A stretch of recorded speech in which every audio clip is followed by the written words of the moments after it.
Hello दोस्तों, मेरा YouTube channel learn with Nitish में आप सबों का स्वागत है। आज हम लोग प्रश्नावली 2.4 को पढ़ेंगे। जैसे 2.4 का सबसे पहला क्वेश्चन है, बार बार घटाने की विधि से 121 एवं 196 का वर्गमूल निकालिए। देखिए, कभी भी इस तरह का वर्गमूल निकालने के लिए कोई संख्या का दिया हुआ रहे तो हमेशा क्या कीजिएगा, विषम संख्या को ज़्यादातर घटाइएगा। कि कौन सी संख्या को? विषम संख्या को। ठीक है, बार बार विषम संख्या को घटाना, लगातार क्रमागत विषम संख्या। जैसे सबसे पहला क्या होता है 1, उसके बाद 3, उसके बाद क्या है 5, उसके बाद 7। जब तक 0 नहीं आ जाता है तब तक घटाते रहिएगा। ठीक है, जैसे मान लेते हैं सपोज दैट यहाँ पर दिया हुआ है क्वेश्चन में 121, तो 121 का जब हम लोग बार बार घटाने की विधि से वर्गमूल निकालेंगे तो सबसे पहले यहाँ पर हल लिखेंगे, उसके बाद लिखेंगे क्रमागत विषम संख्या को घटाने पर। क्रमागत विषम संख्याओं को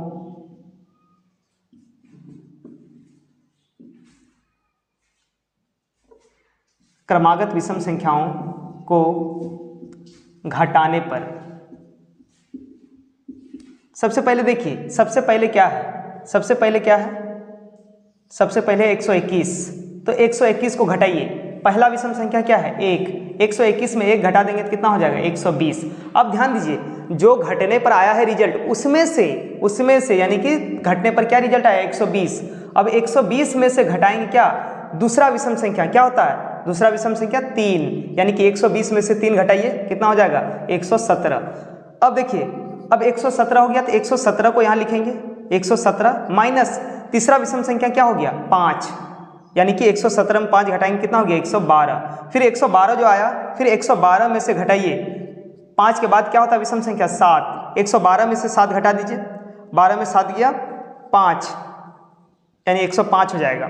फिर 105 में से 9 घटाइए, 105 में से 9 घटाइए, 15 में 9 गया 6, 9 का 9 96, फिर 96 6 नंबर हो गया ये।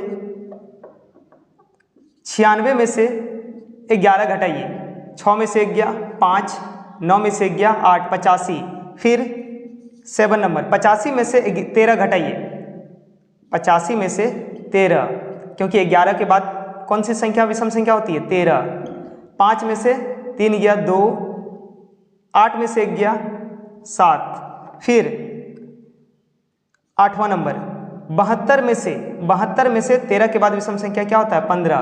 तो 12 में से 5 गया 7, 6 में से 1 गया 5, 57।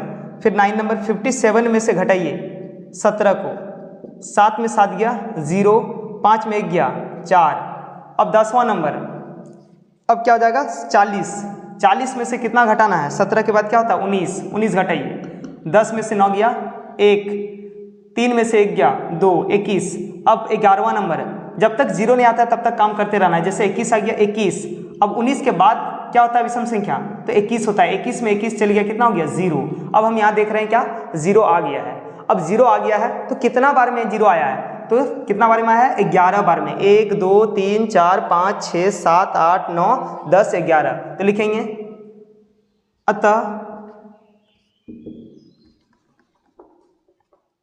लिखेंगे यहां पर, इसीलिए यहां 0, इसलिए यहां 0 11वीं, यहां 0 11वीं बार में आया है। यहाँ 0, इसलिए यहाँ 0 11वीं बार में आया है। अतः किसका वर्गमूल निकालना है? वर्गमूल जहाँ बोले क्यूब रूट लगाइए, इसीलिए वर्गमूल किसका निकालना है? 121 का। 121, इसीलिए रूट अंडर 121 का वर्गमूल कितना हो जाएगा? कितना बार में? 11 बार में। तो क्या हो गया? 11। ठीक है, समझ में आ गया होगा। अब 196, जैसे क्वेश्चन नंबर 2 जैसे है कि 196, तो 196 को भी बार बार घटाने की विधि से इसका भी वर्गमूल निकालना है। तो उसी प्रकार लिखेंगे क्रमागत विषम संख्या को घटाने पर। तो सबसे पहला, जैसे 196 में पहले क्या घटाएंगे? 1। पहला विषम संख्या क्या है? 1, तो कितना होगा? 195। फिर दूसरा 195 में से क्या घटाएंगे? तो कितना घटाएंगे? 1 के बाद क्या होता है? 3, है ना? तो 195 में 3 घटाएंगे 192। फिर तीसरा 192 में क्या घटाएंगे? 192 में घटाएंगे कितना? 5। तो घटाइए, कितना हो जाएगा? 12 में से 5 गया 7, यहाँ हो गया 8, 187। अब ध्यान दीजिए चौथा 187 187 में कितना घटाएंगे 7, कितना हो जाएगा 180। पाँचवा 180 में से 7 के बाद क्या होता है विषम संख्या 9, तो घटाइए कितना हो जाएगा 171। फिर उसके बाद छठा नंबर 171 में से क्या घटाएंगे 11, 1 में 1 गया 0, 7 में से 1 गया 6, 160। फिर यहाँ पर सातवां नंबर 160 में से क्या घटाएंगे 11 के बाद क्या होता है विषम संख्या 13, घटाइए 13। 10 में से 3 गया 7, 5 में से 1 गया 4, 147 हो गया। फिर आठवां नंबर 147 में से कितना घटाएंगे 15, 7 में से 5 गया 2, 4 में से 1 गया 3, 132। अब ध्यान दीजिए नाइन्थ नंबर 132 में से क्या घटाएंगे 17, 12 में से 7 गया 5, यहाँ बच गया 2, 2 में से 1 गया 1, 115। 10 नंबर अब ध्यान दीजिए 115 में क्या घटाएंगे 19, 15 में से 9 गया 6, 10 में से 1 गया 9। फिर उसके बाद 11वां नंबर 96 में से कितना घटाएंगे 21, 6 में से 1 गया 5, उसके बाद 9 में से 2 गया 7। 12वां नंबर 75 में से कितना घटाएंगे 23, 5 में से 3 गया 2, उसके बाद 5 में से 3 गया 2, 7 में से 2 गया 5। 13 नंबर 52 में से कितना घटाएंगे 25, कितना हो जाएगा 52 में से 25 27।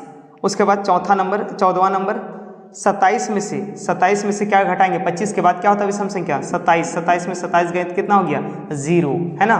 तो कितना बार में आया देखिए ना, शून्य कितना बार में आया 14 बार में, है ना। तो लिखेंगे चूंकि 14वीं बार में शून्य आता है,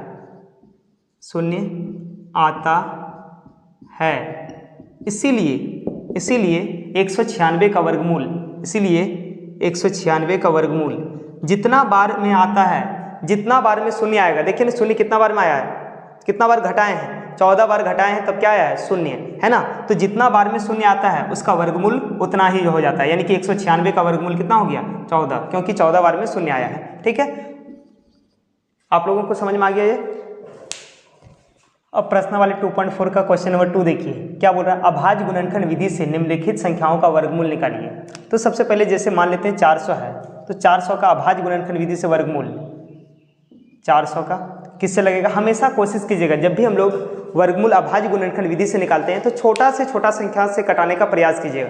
क्या ये 2 से नहीं कटेगा, बिल्कुल कटेगा, 2 से कटेगा, 2 दूनी 4, 2 0, फिर 2 से कटेगा, बिल्कुल कटेगा, 2 एकम 2, 2 0। फिर किससे कटेगा 2 से 50 बार में, फिर 2 से कितना बार में कटेगा 25 बार में। अब देखेंगे 2 से कटने वाला नहीं कटने वाला है, 3 से नहीं, 4 से नहीं, 5 से कटेगा, तो 5 5 25, और जब तक 1 नहीं आता है इसमें भी काम करते रहिएगा। ठीक है, अब देखिए वर्गमूल तो लिखेंगे, इसीलिए पहले अभाज्य गुणनखंड लिखिए कितना का 400 का, इसीलिए 400 का अभाज्य गुणनखंड क्या हो जाएगा देखिए तो जरा क्या लिखिएगा 2 गुना 2 गुना 2 गुना 2 गुना 5 गुना 5। आप 1 लिखिए नहीं लिखिए, मल्टीप्लाई में कोई फर्क नहीं पड़ता है, क्योंकि किसी भी नंबर को 1 से गुना करते हैं तो वही नंबर आता है। अब इसीलिए अतः 400 का वर्गमूल, जैसे ही वर्गमूल बोले तो उसके ऊपर क्या लगाना है, कैप लगा देना है, ये वाला स्क्वायर रूट वाला कैप, यानी कि 400 इक्वल टू, यहाँ पर भी कैप लगाइए 2 गुना 2 गुना 2 गुना 1 2 3 1 2 3 4 1 2 3 4 इंटू 5 इंटू 5। अब ध्यान दीजिए जब भी हम लोग वर्गमूल निकालते हैं तो एक ही तरह के 2 संख्या का क्या बनाते हैं, युग्म बनाते हैं, जोड़ा बनाते हैं। तो देखिए 2 का जोड़ा बना है, यहाँ पर भी 2 का जोड़ा, यहाँ 5 पर जोड़ा। वर्गमूल निकालते समय हमेशा हम बता चुके हैं, वर्गमूल का डेफिनेशन लिखाते समय जब भी वर्गमूल निकालते हैं कैप से हम क्या करते हैं, जोड़ा में से एक एक संख्या को बाहर निकालते हैं। यानी कि ये जोड़ा में से 2 बाहर आ गया, इस जोड़ा में से फिर 2 बाहर आ गया, इस जोड़ा में से क्या आ गया 5। अब क्या करते हैं, बाहर आने के बाद कैप से बाहर जब निकालते हैं उसके बाद सबको गुना कर देते हैं, तो 2 दूनी 4, 4 पंचे 20, यानी कि 20, गुणनफल कितना आ गया 20, यानी कि 400 का वर्गमूल कितना हो गया 20। ये आपका 1 नंबर कंप्लीट हो गया। अब 2 नंबर देखिए, 2 नंबर जैसे क्वेश्चन है 144 का वर्गमूल कैसे होगा? तो सबसे पहले 144 का वर्गमूल अभाज्य गुणनखंड विधि से निकालेंगे। तो किससे कट रहा है? 2 से कट रहा है, बिल्कुल। 2 सते 14, 2 दूनी 4, फिर ये 2 से कट रहा है, हाँ 36 बार में, फिर 2 से 18 का टेबल में, फिर 2 का 2 नाम 18, फिर ये 3 से कटेगा, 3 तिया 9, फिर 3 एकम 3। जब तक एक नहीं आता काम करते रहेंगे। इसीलिए किसका 144 का अभाज्य गुणनखंड क्या क्या हो जाएगा? 2 गुना 2 गुना 2 गुना 2 गुना 3 गुना 3। एक लिखे नहीं लिखे फर्क नहीं पड़ने वाला है। अतः 144 का वर्गमूल जैसे बोलेगा तो उसके ऊपर तुरंत क्या लगाना है? कैप लगाना है। इक्वल टू, इस पर भी कैप लगा दीजिए। 1 2 3 4 गो 2 और 2 गो 3 है।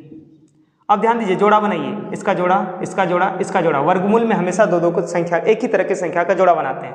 ध्यान दीजिए, इस कैप में से, इस जोड़ा में से एक बाहर, फिर इस जोड़ा में से एक बाहर, फिर इस जोड़ा में से एक बाहर। कितना हो गया? 2 दूनी 4, 4 तिया 12। कितना आंसर हो गया? 12। ठीक है। अब हम लोग तीसरा नंबर देखेंगे। क्वेश्चन नंबर देखिए 3, जैसे है 1764। 1764 को अभाज्य गुणनखंड विधि से ही बनाएंगे। किससे कटेगा जरा ध्यान दीजिए। तो 2 से कटेगा, बिल्कुल कटेगा। 2 से ये कटने वाला है, तो 2 से काटिए। 2 अठे 16, 2 अठे 16, 2 दूनी 4, 2 से 2 चारे 8, 2 चारे 8, 2 एकम 2। अब ये 2 से कटने वाला नहीं, 3 से कटेगा, बिल्कुल कटेगा। 3 से, 3 का टेबल से 3 एकम 3, 3 एकम 3, 3 चौके 12, 3 सत्ते 21, फिर 3 से कटेगा, 3 का टेबल से 3 चौके 12, 3 नाम 27। अब 3 से कटने वाला है नहीं, तो 7 से कटेगा। 7 एकम 7, 7 सत्ते 49, 7 सत्ते 49, 7 एकम 7। अब ध्यान दीजिए, इसका क्या हो जाएगा?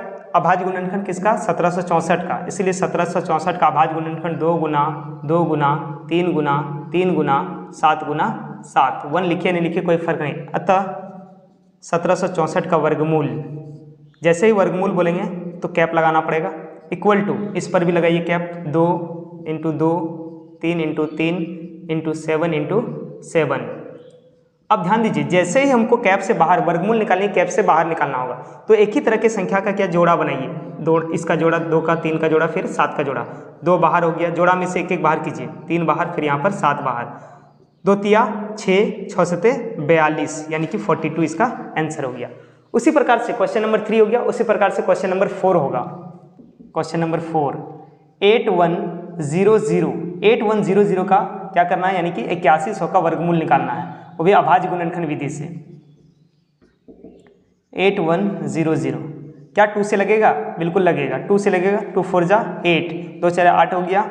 फिर उसके बाद 0, 2 पंचे 10, यहाँ पर 0, फिर 2 का पाड़ा से 2 दूनी 4, 0, 2 दूनी 4, 2 पंचे 10। अब हम चेक करेंगे तो 2 से नहीं लगने वाला, 3 से लगेगा। हाँ लगेगा, 3 से लग जाएगा। 3 का टेबल से 3 छक 18, 3 सत्ते 21, 3 पचे 15। 3 से फिर लगेगा। हाँ लगेगा। 3 का टेबल में 3 दूनी 6, 3 दूनी 6, 3 पचे 15। अब 5 2 7 2 9, यानी कि 3 से अभी भी लग रहा है। 3 सत्ते 21, 3 पचे 15, 3 से अभी भी लग रहा है। 3 का टेबल से 3 दूनी 6, 3 पचे 15। अब 3 से लगने वाला नहीं है, तो किससे लगाएंगे? 7 से। 7 से भाग लग जाएगा। 7 5 पचे 25, 5 एकम 5। अब देखिए, अब 8100 इसीलिए लिखेंगे 81 का अभाज्य गुणनखंड। 8100 का अभाज्य गुणनखंड क्या क्या होगा? 2 गो 2 है, गुना 1 2 3 4 गो 3 है, 1 2 3 4 गो 3 है। उसके बाद 5 कितना गो है? 2 गो है, तो 5 गुना 5। अब ध्यान दीजिए, अब इसका वर्गमूल तो लिखेंगे। अतः 8100 का वर्गमूल, जैसे ही वर्गमूल बोलेंगे तुरंत उसके ऊपर कैप लगेगा। इस पर भी कैप लगाइए। 2 गुना 2, 3 गुना 3 गुना 3 गुना 3 गुना 5 गुना 5। अब ध्यान दीजिए, जोड़ा बनाइए। 2 का जोड़ा, 3 का जोड़ा, फिर 3 का जोड़ा, फिर 5 का जोड़ा। इस जोड़ा में से वर्गमूल निकालने के लिए इस जोड़ा में से हर एक कैप से बाहर निकालिए एक एक संख्या को। जैसे 2 का जोड़ा बना है तो 2 बाहर, 3 का जोड़ा बना है तो 3 बाहर, 3 का फिर जोड़ा बना है 3 बाहर, फिर 5 का जोड़ा है तो 5 बाहर। अब गुना कीजिए। 3 दूनी 6, 6 तिया 18, 18 पंचे 90, यानी कि 90 हो गया आंसर इसका 8100 का। उसी प्रकार से जैसे क्वेश्चन नंबर कितना है? 5 देखिए। 5 भी सेम बनेगा। 7744। जब इसका वर्गमूल निकालिएगा यानी कि 7744 का वर्गमूल 2 से दीजिए, 2 का टेबल से भाग दीजिए, 2 तिया 6, 2 अठे 16, 2 सत्ते 14, 2 दूनी 4, 2 का पारा से 2 एकम 2, 2 नाम 18, 2 तिया 6, 2 छक 12, फिर 2 का टेबल से 2 नाम 18, 2 छक 12, 2 अठे 16, फिर 2 का टेबल से 2 चारे 8, 2 अठे 16, 2 चारे 8, फिर 2 का टेबल से 2 दूनी 4, 2 चारे 8, 2 दूनी 4, फिर 2 का टेबल से 2 एकम 2, 2 दूनी 4, 2 एकम 2। अब यहाँ ध्यान दीजिए 3 1 4, यानी कि 2 से अब कटने वाला नहीं है, क्या 3 से कटेगा? 3 से भी नहीं कट रहा है, तो किससे कटेगा? देखिए तो जरा 7 से भी नहीं कटने वाला है ना, 7 का टेबल से भी नहीं कटेगा, 11 से कटेगा, तो 11 का टेबल 11 एकम 11, फिर 11 एकम 11। अब ध्यान दीजिए, अब ये हो गया है ना, अब क्या करेंगे? 1 आ गया लास्ट में, तो इसीलिए किसका 7744 का अभाज्य गुणनखंड क्या हो जाएगा? 2 गुना 1 2 3 4 5 6 को 2 है, 2 3 1 2 3 4 5 6 और 11 कितना को? 1 2 को 1 2, 1 लिखे नहीं लिखे फर्क नहीं पड़ता है, इसीलिए अतः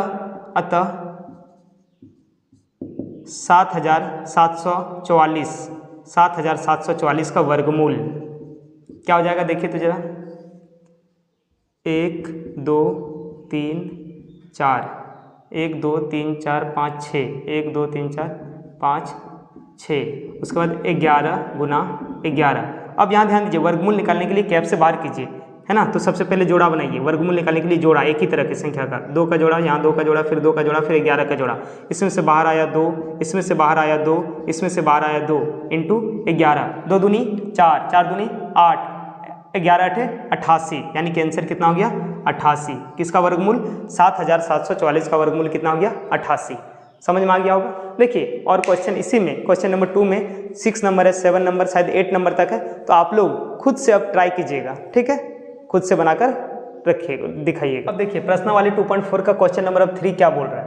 बोल रहा है निम्नलिखित संख्याओं में प्रत्येक के लिए वह सबसे छोटी संख्या ज्ञात कीजिए जिससे इस संख्या को गुना करने पर यह पूर्ण वर्ग संख्या बन जाए। इस पूर्ण वर्ग संख्या का वर्गमूल भी ज्ञात कीजिए। कहने का मतलब ये है कि बोल रहा है कि 1458 जो है ये पूर्ण वर्ग संख्या नहीं है। पूर्ण वर्ग संख्या किसको बोलते हैं? प्रीवियस क्लास में शुरुआत में ही हम बता चुके हैं। सबसे पहला क्लास में 2.4 का वर्गमूल का इंट्रोडक्शन क्लास था, उसी में हम बता चुके हैं आप लोगों को पूर्ण वर्ग संख्या किसको कहते हैं। जिसका घनमूल, जिसका वर्गमूल निकालना संभव हो, जिसका वर्गमूल निकालना संभव हो, उसको हम लोग क्या बोलते हैं? पूर्ण वर्ग संख्या। यानी कि ये पूर्ण वर्ग संख्या नहीं है। बोल रहा है कि इसको कौन सी छोटी संख्या गुना कर दें इसके साथ। बोल रहा है कि 1458 में कौन सी छोटी संख्या गुना कर दें कि यह पूर्ण वर्ग संख्या बन जाएगा। और पूर्ण वर्ग संख्या अगर बन जाएगा तो उसका वर्गमूल भी निकालिए। जैसे मान लेते हैं सपोज दैट, यहाँ ध्यान दीजिए, एक क्वेश्चन मान लेते हैं सपोज दैट लिए हैं, मान लेते हैं सपोज दैट लिए हैं क्वेश्चन 12। कितना लिए हैं? 12। क्या 12 पूर्ण वर्ग संख्या है? नहीं है।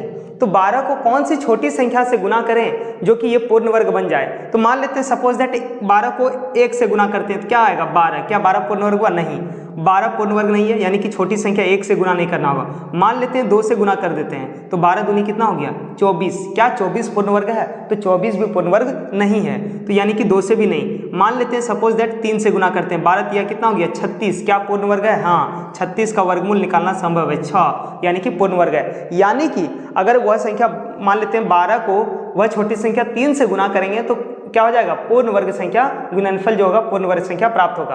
और जो भी पूर्ण वर्ग संख्या होगा प्राप्त, उस पूर्ण वर्ग संख्या का वर्गमूल भी निकालना है। तो वर्गमूल कितना हो गया? 6। तो ये 3 कैसे हम जाने, यहाँ पर कैसे जाने कि 3 गुना करना पड़ेगा, हमको कैसे पता चला यहाँ पर 3 गुना करना होगा। तो सबसे पहले देखिए यहाँ पर हम लोग अभाज्य गुणनखंड कर देंगे, जिसका वर्गमूल जो संख्या दिया हुआ रहेगा उसी का। जैसे 12 है तो 12 का वर्ग अभाज्य गुणनखंड करते हैं तो 2 से लगेगा 6 बार में, फिर 2 से लगेगा 3 बार में, अब 3 एकम 3। अब ध्यान दीजिए 12 का जैसे ही अभाज्य गुणनखंड किए तो 2 गुना 3 हो गया, 1 लिखे नहीं लिखिए। यहाँ पर देखिए वर्गमूल का केस में होता क्या है? 2 का जोड़ा लगता है, तो यहाँ पर 2 का जोड़ा लग गया। किसका जोड़ा नहीं लगा है? 3 का जोड़ा नहीं लगा है। अगर 3 का जोड़ा रहता तो ये पूर्ण वर्ग संख्या होता। यानी कि अगर इसमें 3 को गुना कर दें, अगर इसमें 3 गुना कर दें तो ये पूर्ण वर्ग संख्या बन जाएगा। समझ में आ रहा है? ध्यान दीजिए आप लोग, यहाँ पर देखिए 2 गुना 2 लिखा हुआ है, यहाँ पर 3 अकेला है, तो पूर्ण वर्ग संख्या बनाने के लिए एक ही तरह के संख्या का क्या होना चाहिए, जोड़ा लगना चाहिए। तो 2 का तो जोड़ा है, 3 का जोड़ा नहीं है। क्या यहाँ पर अगर 3 गुना कर दे इस तरह तो क्या ये पूर्ण वर्ग संख्या हो जाएगा? बिल्कुल होगा। यानी कि इसी से पता चला कि यहाँ पर जो भी संख्या बच जाता है उसका जोड़ा नहीं रहता है, तो उसी संख्या को गुना कर देंगे तो ये क्या हो जाएगा? पूर्ण वर्ग। यानी कि 12 है, 12 में क्या गुना करें? यहाँ पर 12, ये 12 का अभाज्य गुणनखंड है, 12 में क्या गुना करें? यानी कि पूर्ण वर्ग बनाने के लिए जोड़ा लगाना, 3 और एगो 3 बढ़ाना होगा, यानी कि 3 गुना करने से ये क्या हो जाएगा? पूर्ण वर्ग हो जाएगा। जैसे 36 हो गया पूर्ण वर्ग, तो जो भी पूर्ण वर्ग आएगा उसका वर्गमूल भी निकालना है। समझ में आ रहा है? अगर नहीं समझ आए फिर से ध्यान से और एक एग्जाम्पल के थ्रू हम लोग समझेंगे। जैसे मान लेते हैं सपोज दैट एक संख्या लिए हैं, एक संख्या ले लिए हैं, मान लेते हैं सपोज दैट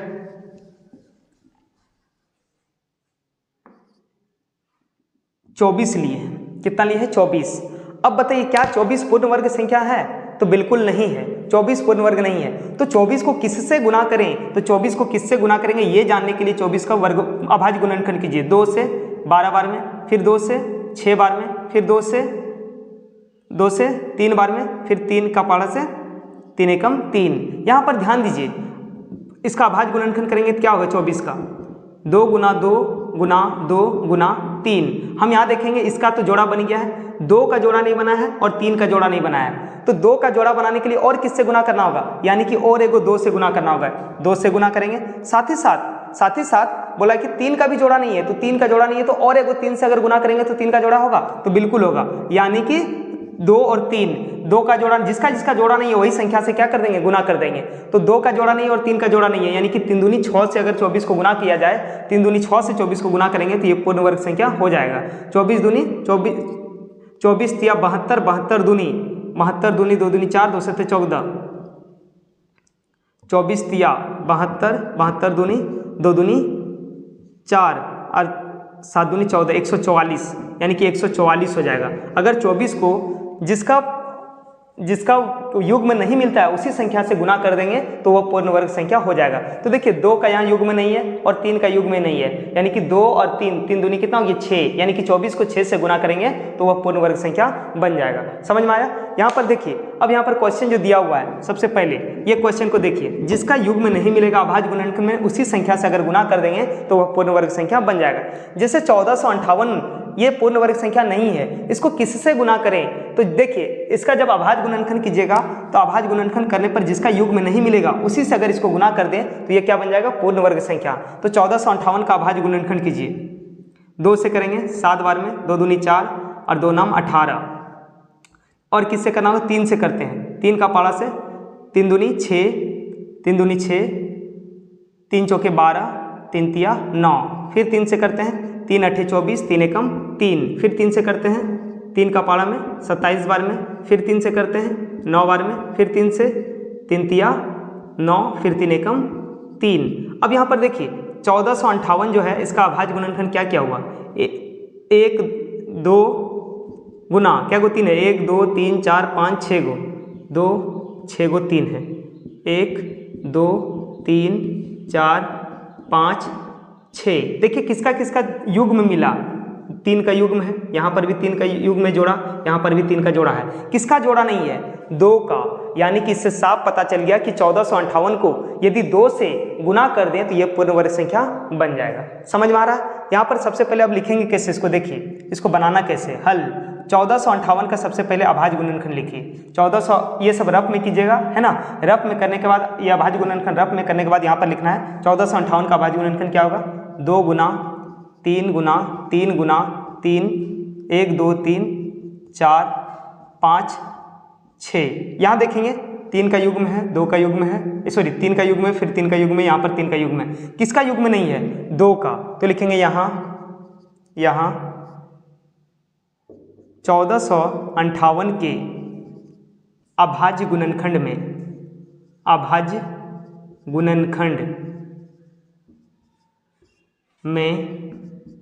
2 का युग्म नहीं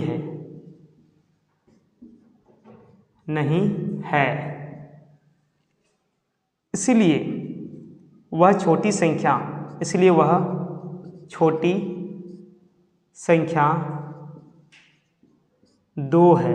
जिसका युग्म नहीं रहेगा वही छोटी संख्या हो जाएगा, है ना, उसी से गुना करना होगा। तो लिखेंगे इसीलिए वह छोटी संख्या 2 है, जिससे 1458 को गुना करने पर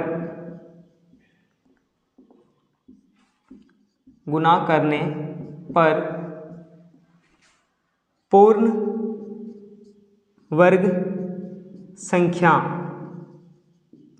संख्या क्या प्राप्त होगा, यानी कि 1458 गुना 2 इज इक्वल टू 2 8 16 की 6 हाथ में 1, 2 5 10 और 1 11 की 1 हाथ में 1, 2 4 8 और 1 9 और 2 एकम 2, ठीक है, इक्वल टू इतना प्राप्त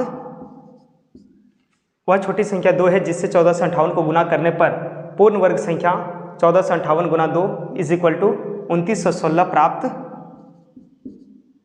होता है। इसीलिए ये तो अब पूर्ण वर्ग संख्या हो गया।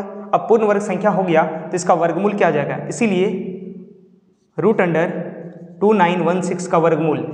अब देखिए इसके लिए कहीं अभाज्य गुणनखंड अलग से करना नहीं है, इसमें आप एक्स्ट्रा 14 से 58 का तो जो अभाज्य गुणनखंड था वो रहेगा ही रहेगा। 1458 का क्या अभाज्य गुणनखंड था, 2, उसके साथ ही साथ ये सब था। उसमें देखिए 1458 में क्या बढ़ा है जिसकी वजह से ये हुआ है, तो 1458 में 2 बढ़ा है, यानी कि एगो 2 था और एगो 2 गुना किए हैं, यानी कि 2 को 2 हो गया अब, यानी कि 2 गुना 2, और बाकी बात ये वाला जो है रहेगा ही रहेगा, यानी कि 3 गुना 3 गुना 3 गुना 3 गुना 3, 1 2 3 4 5 और 1 6। अब देखिए यहाँ पर युग्म बन रहा है, इसका जोड़ा, फिर इसका जोड़ा, फिर इसका जोड़ा, फिर इसका जोड़ा।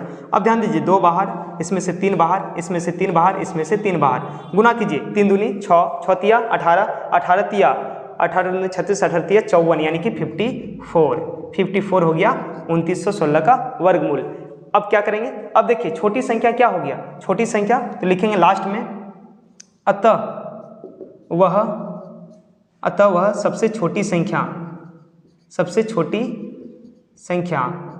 क्या हो गया, अतः वह सबसे छोटी संख्या क्या गुना की है हम लोग, 2 तथा गुना करने पर क्या आया है, √2916 का वर्गमूल कितना आया है, 54।